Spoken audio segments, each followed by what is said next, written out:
Okay, I'm going to give a very brief introduction to the Sefer Yetzra here. Now, the word Sefer basically means book. Yetzra, it's been translated as either creation or formation. Technically, formation is probably the better translation, so you'll see this sometimes given as the book of formation, but also as the book of creation. Now, as Judaism evolved, the language also evolved and became more specialized. In this case, we have two particular verbs which could be translated as creation or to create. You have bara, to create, and you have yatzar, from which Yetzra comes from. And yatzar can also be translated as to create, but it also means to form. And later, scholars in Judaism decided that the word bara, when used to mean to create, it refers to something from nothing creation, creation ex nihilo. In contrast, Yetzirah from yatzar refers to something from something creation. Okay? Now, the Sefer Yetzirah actually discusses both types of creation. Okay, now let me go to the next slide. In the time of the Sefer Yetzirah, it was probably written roughly 2,000 years ago. More specifically, I think it was written a little after the year 200 of the Common Era. But anyway, a couple of thousand years ago, there were two basic trends in Jewish mysticism. One was called the work of creation, and that included both something from something creation and something from nothing creation. And the other was called the work of the chariot.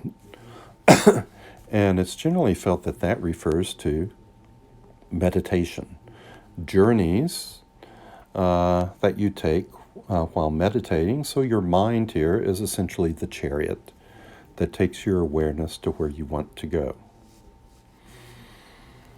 Okay, now all of Jewish mysticism really depends upon Ecclesiastes 7:14. And that verse is mentioned in chapter 6, verses 4 of the version of the Sefer Yetzirah that I'm using. And this is part of my translation. Also, this against this made the Elohim. That's ancient word for God. Good against evil, evil against good, good from good, evil from good. The good is the test of evil, and evil is the test of good. Good is kept for the good ones, and evil is kept for the evil ones. Okay, the reason Ecclesiastes 7:14 is so fundamental to Jewish mysticism is because it is talking about the creation of duality, the creation of multiplicity. To create this world, we had to go from a state of absolute oneness with God, or the totality of all things, the source of life, whatever you wish to call it. We went from absolute oneness into a state of separation. And the Zohar, that magnificent compilation of Jewish mysticism that was probably written, published in the 13th century, in the 1200s, the Zohar refers to this world as the world of separation. It's the world of duality and multiplicity. Now, if we look specifically at Ecclesiastes 7:14, it says something like, "In the day of prosperity be joyful, but in the day of adversity consider this. This against this made the Elohim, to the end that man should find nothing after him." Okay, so we must consider the fact that God, or Elohim, created duality, but there was a reason for this, to the end that man should find nothing after him. That means that the whole purpose of duality and multiplicity is to help us arrive at an understanding of oneness and unity. When we realize that everything is God or Elohim, then we realize there really is no duality. Okay? Now, in the Sefer Yetzirah, you actually have three principles. You have duality, you have one thing opposite another, but the third principle is one of interaction or communication between the opposites. And the Sefer Yetzirah often refers to this principle as the covenant. Okay, now, in verse 7:14 of Ecclesiastes, we have it mention one thing opposite the other, but where does that third principle come in?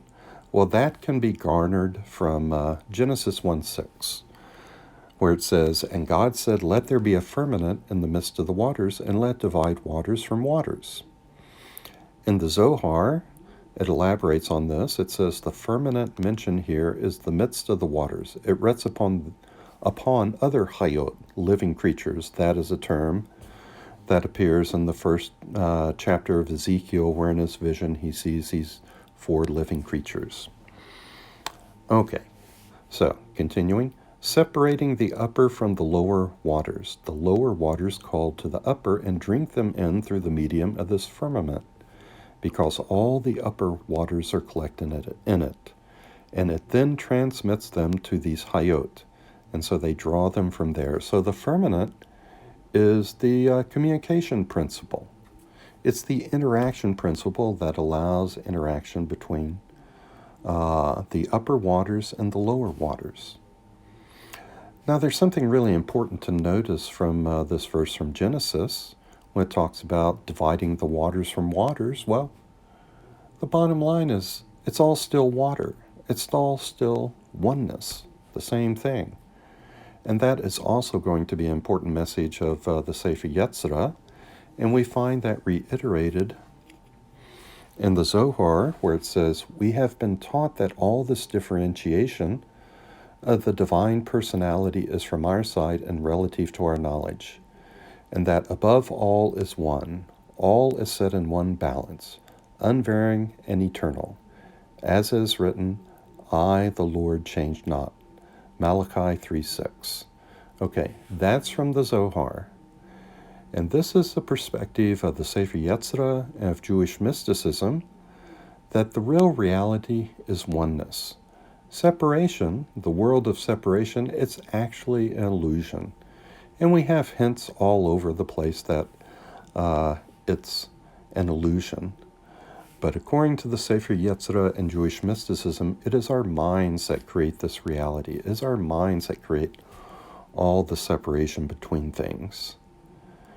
And these mystical texts try and lead us from the state of illusion back to a state of unity and oneness.